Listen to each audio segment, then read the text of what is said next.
Assalamualaikum warahmatullahi wabarakatuh. Berjumpa kembali dengan saya Widin Arifin di channel Rumana Fasaka.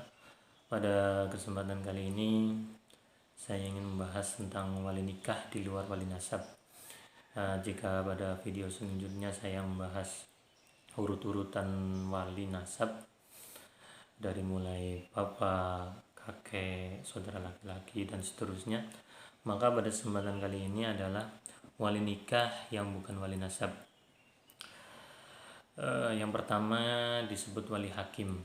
Wali hakim ini didasarkan pada sebuah hadis Rasulullah SAW yang artinya penguasa adalah wali bagi seseorang yang tidak punya wali. Hadis riwayat Ahmad. Itu wali nikah ini bisa tadi kan penguasa, berarti wali nikah ini harus resmi dari penguasa, dalam artian tadi karena di Indonesia penguasanya presiden, jadi seharusnya presiden, cuma kan kemudian presiden mempunyai lembaga resmi. Lembaga resmi inilah yang menjadi kepanjangan daripada penguasa. Dan di Indonesia yang disebut sebagai pejabat KUA. Nah, di pejabat KUA, kantor urusan agama, biasanya bertempat di kecamatan. Nah, inilah wali nikah. Wali nikah ini biasanya menikahkan satu, dia bisa berfungsi sebagai wakil, yaitu wali nasab sebenarnya ada, tapi dia dengan alasan tertentu dia mewakilkan kepada pejabat KUA. Biasanya ada ikrarnya mewakilkan, tapi nasabnya harus ibaratnya ada nasabnya, ada wali nasabnya, tapi tidak menikahkan, jadi dia mewakilkan saja. Terus kemudian pada kasus anak-anak di luar pernikahan, entah itu karena married by accident atau hamil sebelum menikah, walaupun sudah menikah anaknya tetap tidak bisa bapak biologisnya, karena si anak sudah ada sebelum pernikahannya, maka si bapak tidak bisa menjadi walinya. Nah, ini yang penting untuk diketahui.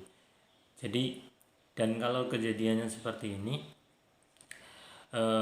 dia bukan wali nasab, bapak biologis bukan wali nasab, jadi pihak KUA tidak perlu melakukan namanya mewakilkan, karena KUA sudah menjadi wali hakim. Karena yang pernikahan bagi anak di luar nikah itu memang wali hakim.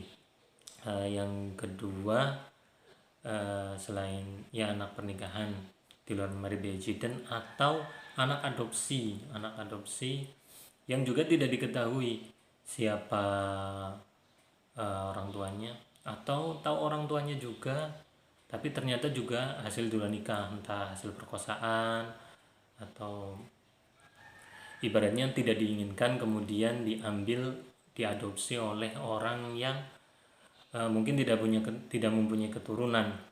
Jadi ini juga pakainya wali hakim. Terus bagaimana anaknya diambil dari bayi, kemudian disusui sama ibu adopsinya, apakah bapak adopsinya bisa menjadi wali? Tidak bisa, karena urutan wali sudah sangat jelas ya. Jadi bapak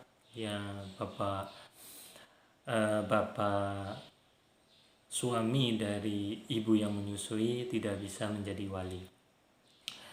Yang terus selanjutnya yaitu tadi wali hakim, yang kedua adalah muhakam. Muhakam ini adalah orang yang ahli agama, ahli fikih, terutama fikih munakahat atau fikih pernikahan, yang diangkat untuk menjadi wali untuk menjadi wali.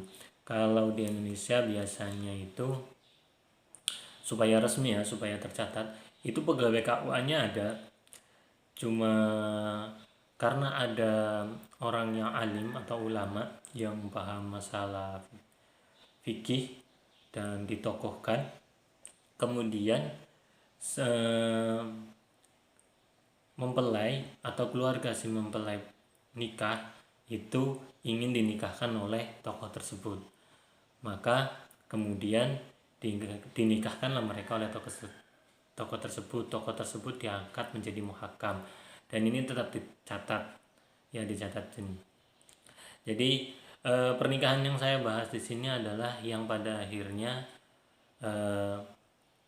tercatat secara resmi di KUA. Kalau yang tidak resmi hukumnya bagaimana? Mungkin secara fikihnya boleh, tapi saya tidak akan membahasnya. Saya ingin pernikahan yang resmi pada akhirnya, karena saat pernikahan yang resmi untuk mengurus berkas-berkas untuk si anak menjadi lebih mudah, dan untuk masa depan mereka juga tidak bermasalah.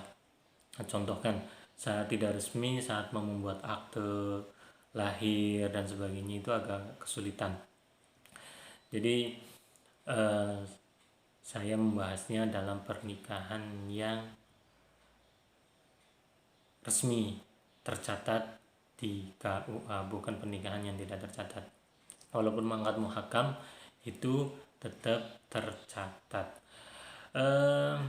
Jadi yang saya garis bawahi untuk di sini adalah terutama bagi orang tua yang tahu bahwa anaknya dulu hasil sebelum mereka menikah, saat menikahkan anaknya yang perempuan, bukan anak yang laki-laki, anak laki-laki tidak berwali, anak yang perempuan mau menikah, maka langsung saja dinikahkan dengan wali hakim, yaitu pejabat KUA yang berwenang.